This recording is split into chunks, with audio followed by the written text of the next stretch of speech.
Liberals, left-leaning moderates, centrists, y'all baffle me, especially the ones of the plain yogurt variety. And I couldn't put my finger on why until I saw this conversation between Ezra Klein and Ta-Nehisi Coates. If you haven't seen it, go check it out. It's about an hour long. It's worth the watch. A lot of you have probably heard of Ta-Nehisi Coates. He's a prolific writer on African American struggles as well as a journalist and is an incredibly talented wordsmith.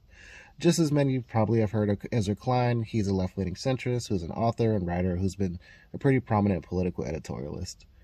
This was my first time consciously engaging with Ezra Klein, and hearing him talk gave me a shining example of what I see as a particular type of rot within the minds of the average high IQ political commentator on the left.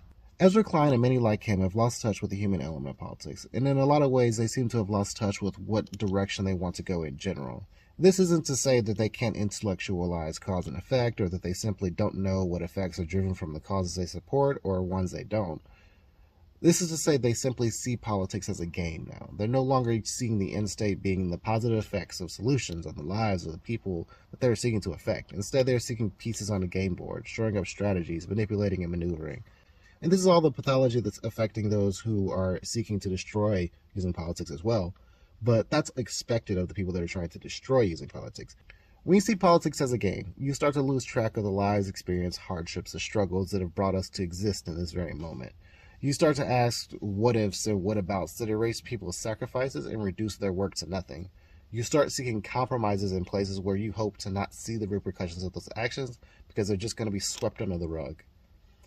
And this was evident when in this discussion between the two, several times Klein's asked these questions of Coates, where he's asking things like how he thinks we should exist in a world where people have jumped over the line of decency, or how to coexist in a world with political violence, or shifting control of political power. And Coates had to explain to this man over and over and over again that the lived experience of black and brown Americans already is that case, and always has been. Klein and people like him are so concerned with intellectualizing and finding common ground and appeasing mass appetites that they're playing a game that seeks to try to patch a sinking boat by throwing the people who are holding it together overboard. This is to say that if you're one of these people who uncritically praises extremists for correctly identifying an issue, then congratulations, you fell for it. Think about what it is in the world that you want to see improved, and decide on the courses of action that will get you there. Don't let politicians and grifters guide you there on a leash threaded from broken dreams. Let politics be the tool, not the end state, because the real political strategy is the friends you made along the way.